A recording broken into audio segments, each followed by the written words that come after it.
Rain slicked the empty road like a sheet of broken glass when a tired single father stepped off a late bus, the weight of the day still clinging to his shoulders. Under the harsh white glow of a bus stop, two young women sat pressed together on a wooden bench, their faces pale, their eyes swollen from crying, their coats soaked through. He noticed the way their hands trembled, the way they kept looking down the road as if hoping something or someone would come back for them. Hunger, fear, and abandonment hung in the air as heavy as the rain. And in that moment, a small, ordinary decision would quietly bend the future in a direction none of them could imagine.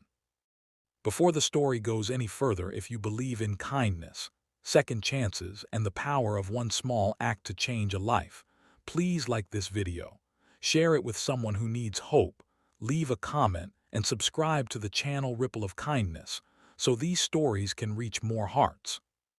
He had not planned to stop.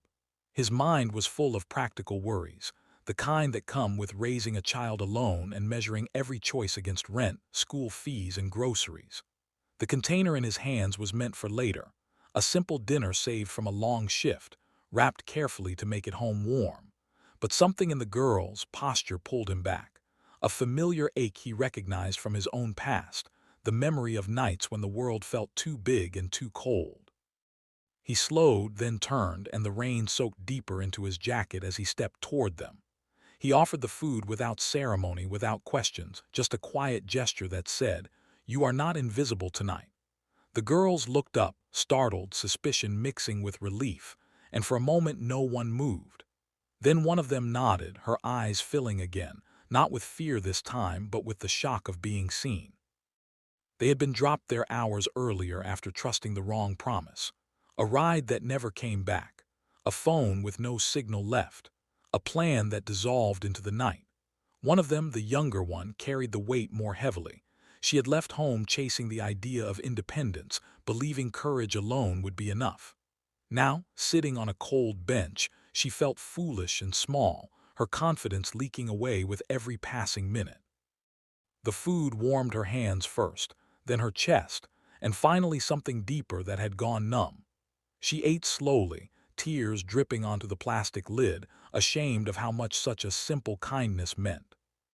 The man stayed nearby, not hovering, just present, scanning the road and the timetable, making sure the place felt safer than it had minutes before. He called a number from memory, not for himself, but to ask about late-night buses and shelters, about routes and options. This was not heroism. It was habit, built from years of doing what needed to be done when no one else could. Being a single dad had taught him that waiting for perfect moments was a luxury. You acted, you adapted, and you hoped it was enough. As the night deepened, the rain softened, and a city bus finally appeared, its headlights cutting through the dark like a promise. He made sure the girls knew where it would take them, how to get off, what to do next. The older one thanked him with a voice that shook. The younger one could not speak at all. She just nodded, pressing her lips together, storing the moment somewhere safe inside her. When the bus doors closed, the man stood back under the shelter, watching until the vehicle disappeared, then turned and continued his walk home, never knowing he had just become a turning point in someone else's story. Weeks passed. Life returned to its familiar rhythm of school lunches, overtime shifts, and quiet evenings. For him, that night became a brief memory, filed away among countless small acts done without expectation. For her, it became a line drawn in the sand. The younger woman found a temporary place to stay, then a job, then the courage to call home and tell the truth.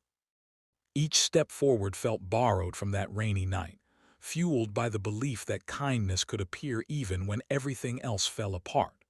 She enrolled in night classes, determined to build a life that did not rely on luck or empty promises.